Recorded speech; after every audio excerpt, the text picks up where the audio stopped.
This is the Your Kick-Ass Life podcast, episode 58 with guest Christine Hassler. All links and resources can be found by going to yourkickasslife.com/58. This is the Your Kick-Ass Life podcast with Andrea Owen, a no BS guide to self-help and badassery. Because ladies, let's face it, life's too short for it to not kick ass. And here's your host, the girl who serves it up straight with a side of crazy, Andrea Owen. Hey ass kickers, welcome to episode 58. So excited again to have you here. And I just want to say a quick thank you for being here. Whatever you're doing, if you're working out, hanging out in your kitchen, at work, in the car, whatever it is, I am so incredibly grateful and honored that you are here with me today. So I want to tell you a quick bit about our guest. Christine Hassler is the author of Expectation Hangover, The 20-Something Manifesto, and 20-Something 20 Everything. She left her successful job as a Hollywood agent to pursue a life she could be passionate about. For over a decade, as a speaker, retreat facilitator, and life coach, she has been sharing her passion to ease suffering. Christine believes once we get out of our own way, we can show up to make the meaningful impact we are here to make. And y'all, I read her book and it speaks to us, this community, so much. And so I knew I had to have her on. We talk about definitely some things that I know that my audience struggles with, things like the inner critic, control, letting go, how to actually feel your feelings, because nobody has trouble with that, right? And before we get started, if you don't know already, we have officially opened up registration for the Tanning Tacos and Transformation Retreat in Mexico if you want to come hang out with me live next spring. And yes, it's way ahead of time, but we wanted to open up registration early to make sure that we can have an awesome payment plan for everyone.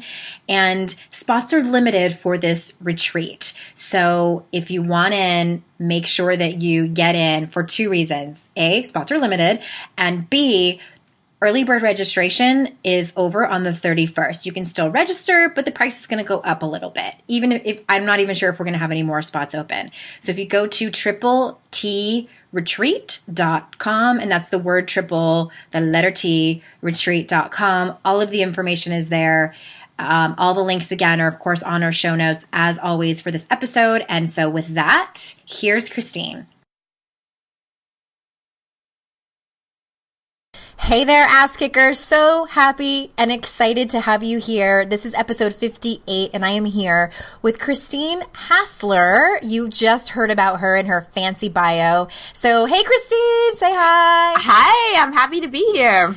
We are so excited to talk to you about, it was kind of funny, everybody. I was explaining to Christine, she asked me, like, who's your audience? And I was explaining to her who y'all are, because wink, wink, I'm watching you. I know who you are. And Christine gets you exactly, because she wrote the book Expectation Hangover. And I know nobody listening ever creates high expectations and has trouble when they fall short and, you know, things don't go as planned. So that's what we're ready to talk about. You ready, Christine? Mm-hmm. Okay. I love this topic. I know. We probably are going to have one of those. We could talk all day about this. So Let's get it on. Okay. So in the beginning of your book, Expectation Hangover, you talk about how you had this kind of like idyllic life. You know, you graduated from college, you moved to Los Angeles, got the swanky job in Hollywood, rubbing elbows with A-listers, and you say you were miserable. Even, I think you said, to the point of trying to talk yourself into liking your job. And I love that you said, I mean, I don't love it. I don't love that you were suffering, but it's just so common, I think, that you assumed that your worthiness and happiness would be delivered to you, you know, up on a silver platter, if you will, when you accomplished your goals, and it didn't happen. So can you talk to us about that moment when you realized all of that? Yeah. Because if you follow a checklist, right, it's supposed to be delivered on a silver platter. Like that's the way life works, right? Hello, worthiness. Yep. Yeah, exactly. And I have to say, I'm so grateful for my suffering. Like I'm so grateful. And my big mission, is to ease suffering on the planet with compassion and love so everyone can step into their full potential and make the difference they're here to make. And, you know, I'll answer your question, but I just had to touch upon this. The original definition of the word passion is suffering, the passion of the Christ. Wow, I didn't know that. Yeah, and I wrote about it in Expectation Hangover because I was like, wow, this is fascinating. We've evolved the word passion from suffering to something we love, and I truly believe that so much of what we love comes from our suffering. So this amazing life that I live doing work that honestly, like, I could cry about, I love so much. Like, I feel so blessed to do the work that I do. Sorry, it just moves me. You're allowed to but cry. It totally comes from my suffering. So I'm so grateful, and I'm so grateful now that I have the tools to deal with suffering or expectation hangovers so that my time between suffering gets longer and the time I spend really in an expectation hangover gets shorter. So, for me, so much of my life was driven by massive insecurity. I had a tough upbringing, not family-wise, but socially. There was the I Hate Christine Club. I was teased. I was a super late bloomer. So at a very young age, my kind of core wound that formed a misbelief, and all of us have like sort of some core things that happen that form these misunderstandings that become like the background music for our entire life, consciously or unconsciously. And the background music that was always playing in my story is something's wrong with me and I'm not likable. Mm-hmm. And whenever we have one of those stories, our ego, which is all based in survival, and since we aren't necessarily looking for food and shelter these days, how what we're trying to protect and what we're trying to keep alive is our ego. So to keep that alive, what I had to do is come up with what I call a compensatory strategy, and I outline all these in the book because there are many different types of compensatory strategies. But for me, it was overachieving. I'm like, all right, if people aren't going to like me, if I'm going to sit alone in the cafeteria, if my mom's going to write me a note to get out of PE because I was such a late bloomer and go be a library aide instead, then I better be successful. So I became, addicted to getting straight A's, and that drive really, really pushed me. I went to a great college. I graduated early, and then I moved out to the place where all desperately insecure people go, which is Hollywood. And I was like, okay, I'll try to prove myself here.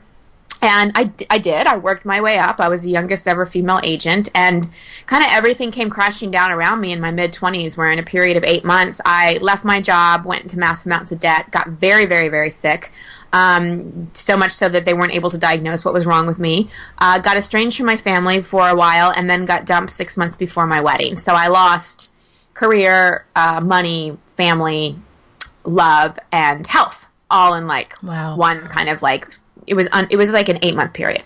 So that was my quote unquote bathroom floor moment. And ever since then, it's been, I did a pivot in that moment. Ever since then, it's been a completely different thing that has inspired me versus motivated and drove me. Mm-hmm. Wow. And I'm going to quote the book too, and you say the thing about an expectation hangover is that it's never just about the issue we're currently feeling hungover about. It triggers all kinds of juicy stuff from our past that has not yet been resolved. Mm-hmm. So I'm kind of assuming that might have happened during your bathroom moment and a little bit beyond. So can you give us some examples of what stuff might be triggered? Oh, sure. I mean, anytime we experience an expectation hangover, it really is an opportunity. It's like the universe bringing us this lesson to heal stuff we haven't healed from our past. So, for me, in that instance, so much of what I had never healed was rejection, feeling rejected. So much of what I would never healed, I had a lot of health problems, too, as a kid. So I believe that I was, constantly sick. So it was another opportunity to heal that. The other thing, especially, the health stuff, it was a undiagnosable autoimmune disorder. That's what I was diagnosed with. Now, here's the thing. An autoimmune disorder is basically the body negating itself, and how the psycho-emotional component, because I'm all about mind-body healing, and I've healed so many of my ailments, including a 20-year addiction to antidepressants, all through spiritual, emotional, mental work. And what I've learned is that things like autoimmune disorder, they're textbook with people that are incredibly hard on themselves. Mm-hmm. So my self-criticism was making me sick. Now, here's the tricky thing about self-criticism, because I know a lot of y'all out there are real hard on yourselves. It's effective. It works. When we're hard on ourselves, when we're comparing ourselves, all those things, we get things done.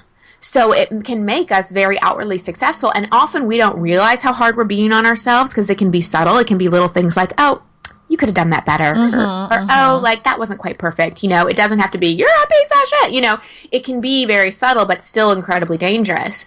So for me, that particular expectation hangover was an opportunity to start dealing with so much of my unprocessed, like, anger and shame and sadness and grief, and really deal with things like rejection and health issues, and also, you know, I think a broken heart, anytime a relationship ends when we don't want it to end, it's an incredible opportunity to look at our relationship with ourselves. Yeah. You know, I did not have a healthy relationship with myself, which made me hard to be with, which is why he broke up with me. You know, when I tell that story, people are like, what a jerk. And I'm like, no, he was my angel. Right. First of all, I feel the same way about a similar situation. Yeah. Yeah. And like, looking back, I wouldn't want to be married to him. I don't think we were, you know, made for each other in that way. But oh my God, he was so my spiritual teacher. And our spiritual teachers are people like our parents, our exes, you know, it's not just the gurus whose books we read. It's the people that just like trigger all this inside of us. So we have an opportunity to look within. And, you know, I really encourage anybody, anytime you're in an expectation hangover, not to ask, why is this happening? Because that just keeps you in victim. It's not very empowering. Instead, ask, what am I learning? What am I learning? Yeah, and I encourage people to kind of put a container around it, because I don't know if you found the same thing, but I have found really high achieving women, sometimes they bring that with them into personal development.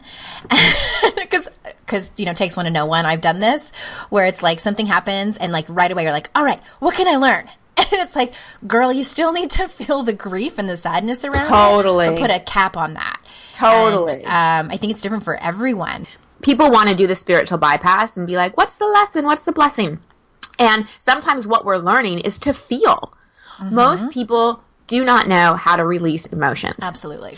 And so they feel things like irritability, anxiety, depression, things like that, which is, you know, all suppression mechanisms. You know, in so many of the retreats that I lead, I create a space for women to feel anger, to feel real grief, and I teach them how to release it so it doesn't end up being recycled.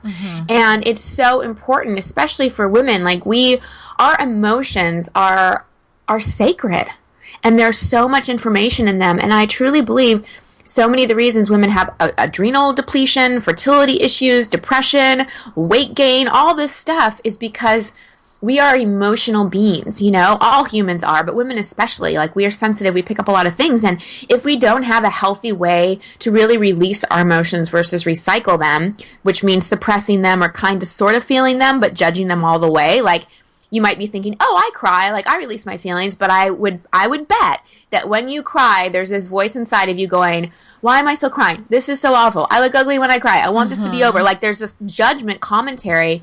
And in order to release our emotions, we have to just let them move through us and be in this place of compassion where there's this part of us that's like, it's okay, honey, just let it out. Just let it out. And we ride the waves of our emotions rather than identify with them or try to suppress them.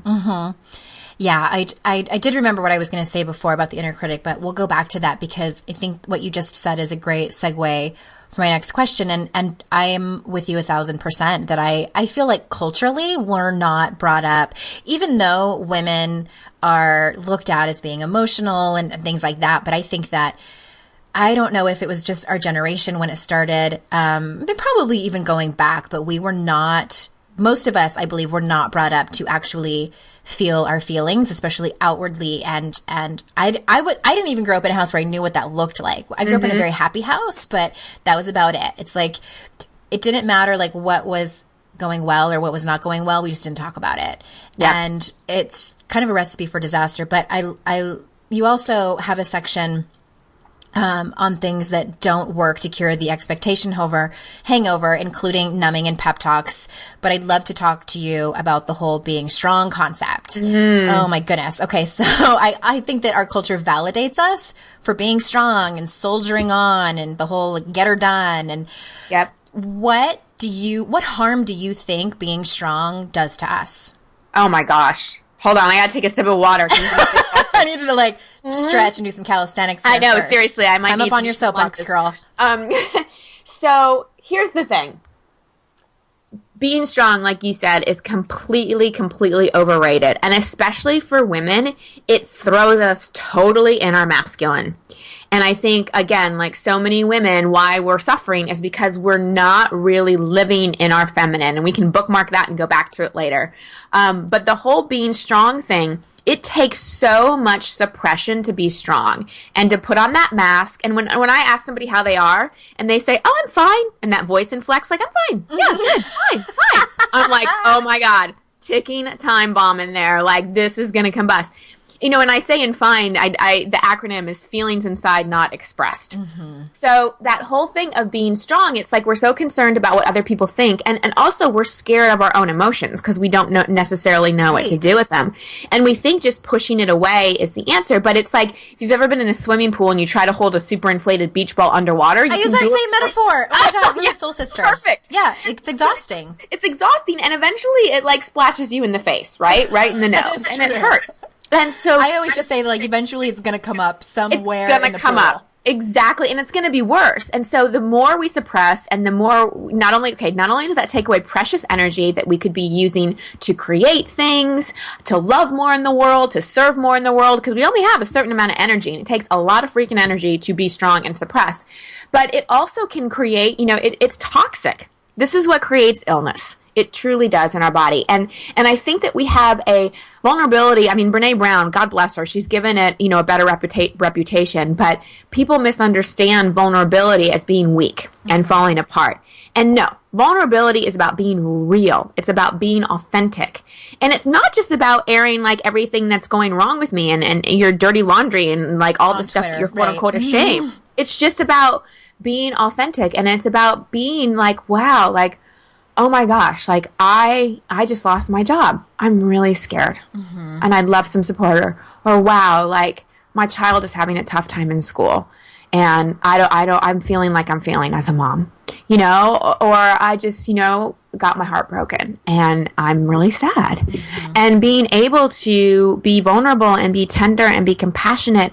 And when we do those things, we also drop into our feminine. And we all have masculine and feminine inside of us, and it's just as important for men, but it's like dropping into our heart and getting out of our head and allowing ourselves to value authenticity and vulnerability over strength. And honestly, when I look at the people in my life, people that are strong, that I've got it all together, I'm not that close to them because there's an intimacy I can't get to. But the people in my life who are vulnerable and soft and real with me, I feel like soul family. There's an instant connection because there's an intimacy that's established. Oh my gosh. I agree again 1,000%. And I don't feel like this gets talked about a whole lot. At least I don't see it out there. And when I saw it in your book, I was like, oh my gosh, we're going to talk about that because I know personally in my own experience, I had my own moment of being on the bathroom floor, and I remember coming out of that, and I would talk to people about it. And as I was starting to heal, over and over and over again, people would say, "You're so strong. I admire your strength so much." And you know what? Like, I got really fucking tired of hearing that. I'm like, I just for once want, and and it's not, they're not wrong for it. Like, we just don't, right. I feel like not only do we not know very well how to express our emotions, we don't know how to be with other people's emotions. I mean, how can we? Like, if we don't know how to be with our own, how are we going to be with other people's? And so I'm not making those people wrong, but it's like, I wish that I had I didn't have the tools or the strength at that time to look someone in the face and say, I'm not strong. And this is all smoke and mirrors. And I am terrified and devastated and don't know what to do. I can barely get out of bed in the morning. Like, that's what that was what was happening. But I didn't dare say that to anyone because I got so much praise for being strong. And then I think this is what happens a lot, because this is what happened to me. And I do see this. Because I got so much praise for being strong, I was like, okay, well, then this is what I need to be. In order for people to love me, in order for people to be accepted, in order to have connection with people. And I think that happens even to little girls. And it's just, it's all good stuff. Okay, so let's talk about another really common topic.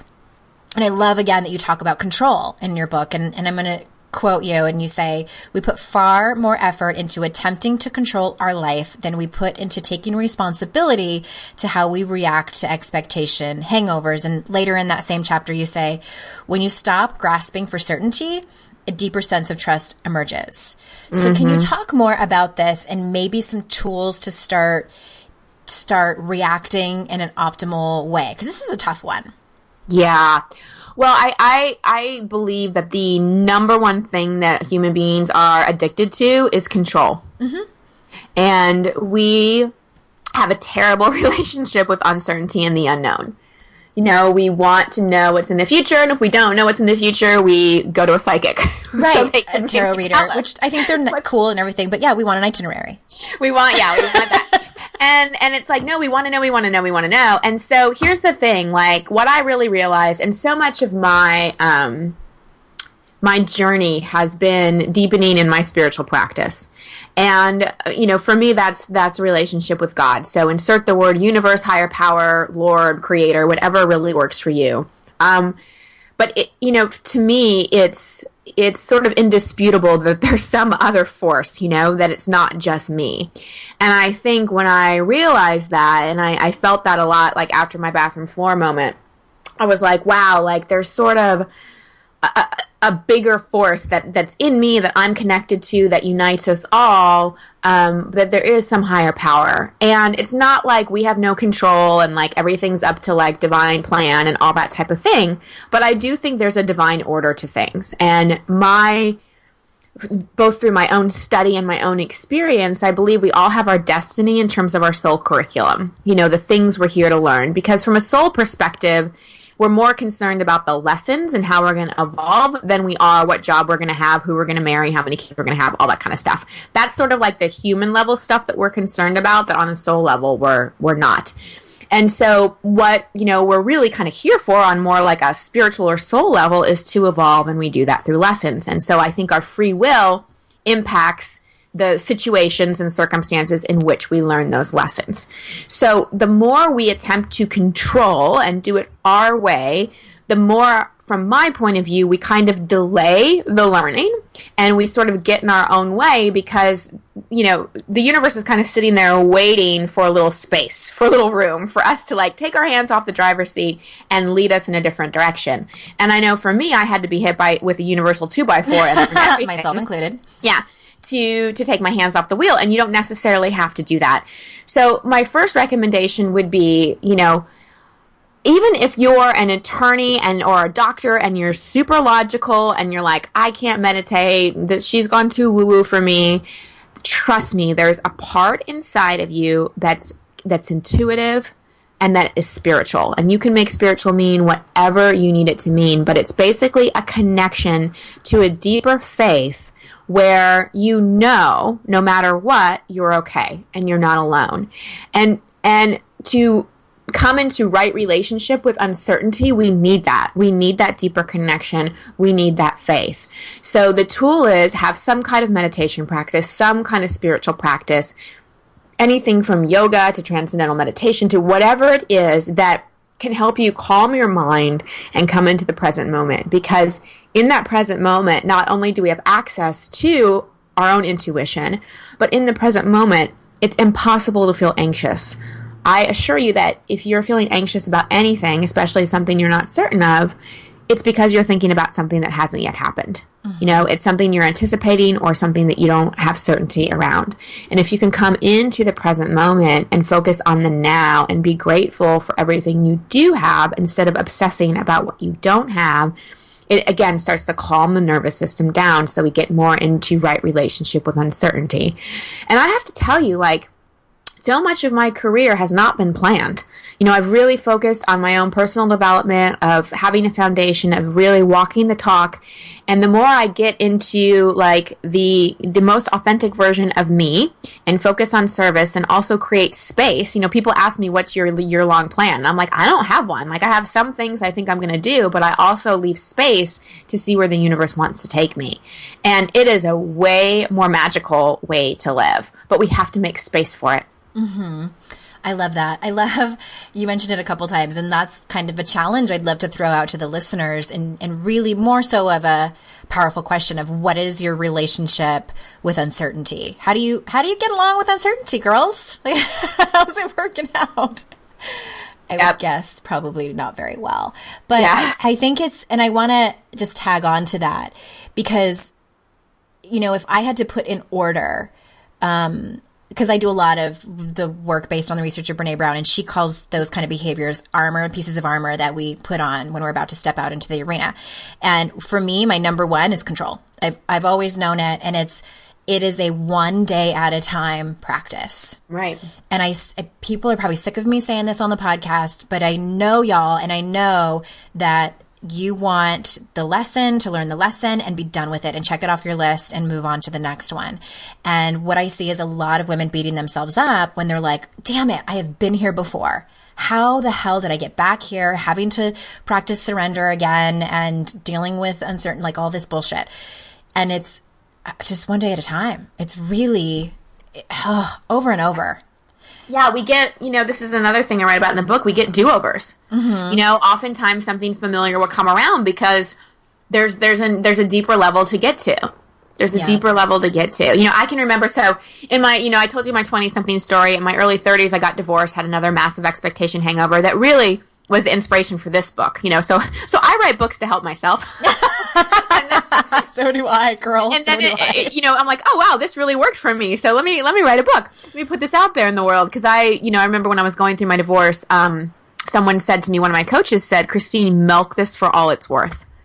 And I said, what do you mean? And he's like, there's gold. Don't just get through this. Go into it. And so I really, really went, and I was like, I have had a breakup before. And the divorce was a little different because this was not me being dumped. This was more me realizing my marriage had an expiration date and I needed to leave. Mm-hmm. But I really dove in, and talk about uncertainty. I was, you know, in my early 30s. I didn't have kids. I projected all my financial security onto my husband, and I was scared to death. And what, you know, I learned because a couple things. It was a do-over in terms of a breakup because there was a level I didn't get to when I was working on healing my breakup with my fiance. I really didn't get to the core of sort of my own relationship with myself. So there was learning there about being a partner to myself.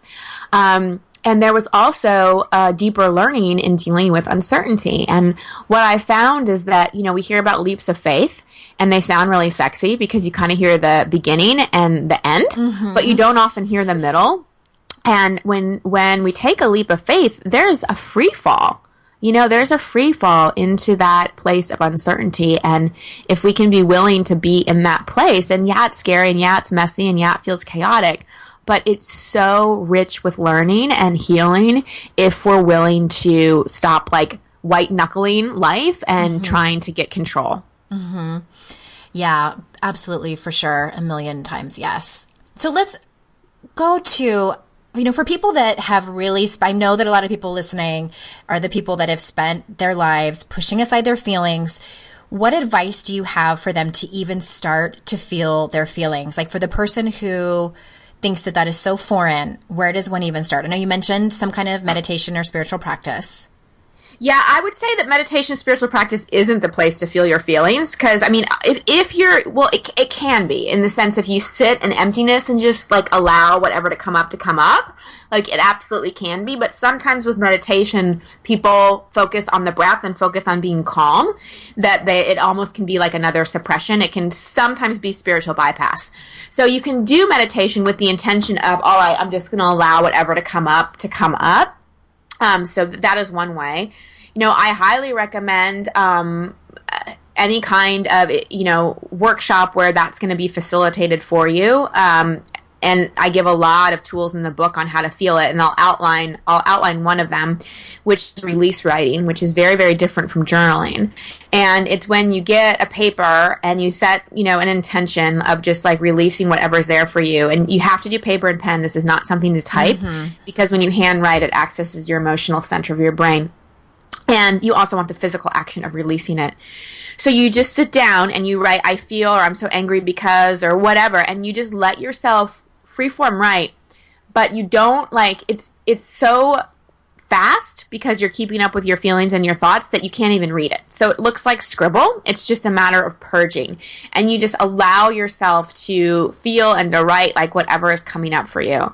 So that is one way. And then also, like, if you have a girlfriend, if you have someone that you really trust, someone that you really feel safe with, just ask if they can hold space for you and just say, you know, I don't want advice. I don't want consoling. I just would love for you to sit in a place of compassion, not sympathy, but place of compassion. And I would just love to share and talk about what I'm feeling. And I may cry, and I just really want to be witnessed in that. Because the reason why a lot of therapy and coaching and those things work is because the therapist or the person in the facilitation role is holding a space of no judgment and compassion. Mm-hmm. And when we're witnessed in our feeling with that compassion and with that unconditional love, it helps us, it sort of models for us how to be with ourselves, and it creates a space of healing. Mm-hmm. I think it's so important what you mentioned about having that trusted person that you can go to. And I love that you talked about just prefacing the conversation. And just real quick, y'all, if you want a link to Christine's book and her website, go to yourkickasslife.com/58. And that is the show notes for this episode, where you can find all the links that we've talked about. And, you know, a lot of the work I do is teaching empathy. And I've written a lot about female friendships and how important they are. And personally, I had to learn how to act in friendships. I didn't, you know, I was not the greatest friend in my 20s. It was very surface level, and I didn't know. I was still, again, like I mentioned, I was in a place where I couldn't be with my own emotions, so how am I going to be with someone else's? But I love that you said that, and I just want to reiterate that I think what I like to tell people is telling the right person the right story at the right time. And in coaching, we call this designing the alliance. The Coaches Training Institute uses that term, but it's absolutely okay and so beneficial to preface the conversation. Just like what Christine just said, and say, I'm about to tell you this story, and this is really scary for me. I don't need you to fix it. I don't need you, if you don't know what to say, just at the end say, I don't know what to say. And I think, too, it's a good place for you as a listener, you know, at another time to think about that. You know, when your friend comes to you with a really vulnerable story, how do you react? Do you try to one-up her? Do you poo-poo the story and tell her she's crazy? Do you know, we've all responded not well. Yeah, we've all responded not well, but empathy isn't something we're born with as a skill. It's a learned skill, and it can change everything. It can absolutely change everything. Yeah. Another thing, I love what you just said, and another thing in terms of releasing emotion is physically. And you know, not so much going to the gym, because people have too much body stuff attached to that. But you're kidding. You know, dance classes or a movement or shaking or art, you know, creativity, just getting a canvas and just like doing whatever, clay, like that's another way just to move the energy. Absolutely. So I want to kind of circle back and go back to in the beginning when we were talking about the inner critic, and I remember what it was that I wanted to say. And I've written about this recently, and the title of the post is called "What if my inner critic is my motivator?" And it's true. I think that there are times where our inner critic can make us change behaviors on a dime. And I know from my audience, there's a lot of high achievers out there who think that, like, wait, this is the voice that has helped me be so successful. But don't you think, what I like to say about this is, I feel like that's sometimes swimming in shark-infested waters. It's like, it might be kind of fun, and, you know, but after a while it is dangerous. And just, what do you think about that? Oh, I think using the inner critic as a motivator is absolutely dangerous, because it creates this toxic relationship between you and your inner critic, and you don't trust that you'll get things done if you're not hard on yourselves. So we become dependent on getting hard on ourselves. And I love, you know, there's a quote from Michael Beckwith. He says, you know, we're pushed by pain until we're pulled by vision. And often we're kind of pushed with the pain of not liking ourselves, being critical of ourselves, because every human being like has some core misunderstanding about not being good enough, not being worthy, not being deserving, like something there, being broken in some way. And so we develop this kind of inner critic to compensate and to push ourselves and to get things done. And like we've both said, it's very, very, very effective. So instead of being pushed by that pain of not liking ourselves, we have to be pulled by the vision of really, truly loving and accepting ourselves. And one of my favorite tools to use for this is I have a picture of me when I'm a little girl, like 3 years old, that I have like a hard copy of that I keep in my morning journal, and then I have a picture of on my phone. And when my inner critic starts to get loud, I look at that picture and I'm like, that's who she's being mean to. And we'd never be mean to a child. Wow. And there's something about looking at yourself, like a picture of yourself, that just elicits compassion. You know, when you look at yourself as this little girl and you're like, oh my God, that's who I'm telling is not good enough. That's who I'm pushing right now. So it's like, can you be pulled by the vision of being compassionate and loving with yourself? Because the more we are, the more we show up as love to others. You know, when we're so hard on ourselves, again, it creates a block into how much we can love and how much we can serve. And so can you, instead of getting rid of the inner critic, because parts of us, you know, that we don't like or we want to change, if we try to get rid of them, that doesn't work. What we have to do is be like, wow, thank you, inner critic, for serving me. Thank you for protecting me. Thank you for motivating me. Thank you for helping me get all these things done. I don't want to get rid of you, but are you open to a new job description? Like, you're so good at, you have discipline, you have follow through, you have focus. Let's see if we can make you an inner coach instead of an inner critic. Great exercise. I love that one. Thank you so much for being here and sharing all of your wisdom with us. And again, yourkickasslife.com/58 is all of the show notes and the links that we mentioned here. And Christine, what is the best way for people to get a hold of you if they want to say hi?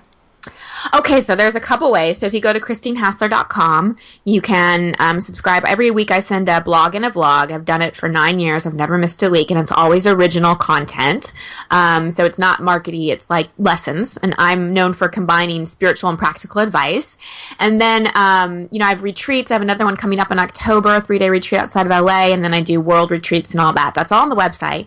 And then I have something really exciting to share. If you actually want to talk to me, I'm launching a podcast, and it's called Life with Coach Christine. And if you go to christinehassler.com/podcast, you can go in and book a 15-minute laser life coaching session with me. Rad. So, yeah. So if you have like a question or you have something that's come up or you want to connect, just go to christinehassler.com/podcast.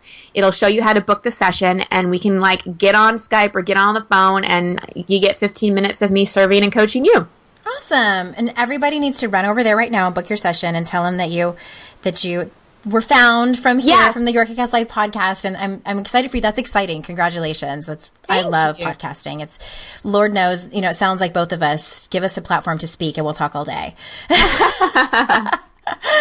Well, thank you again so much. And just real quick, registration is open, you guys, for the retreat in Mexico that I host with Amy and Kira, and the show notes. Again, there's links to that, and early bird price ends on the 31st of this month. So if you have been thinking about it, get on it. And until I see you again for the next episode, I will see you out in cyberspace. Bye-bye.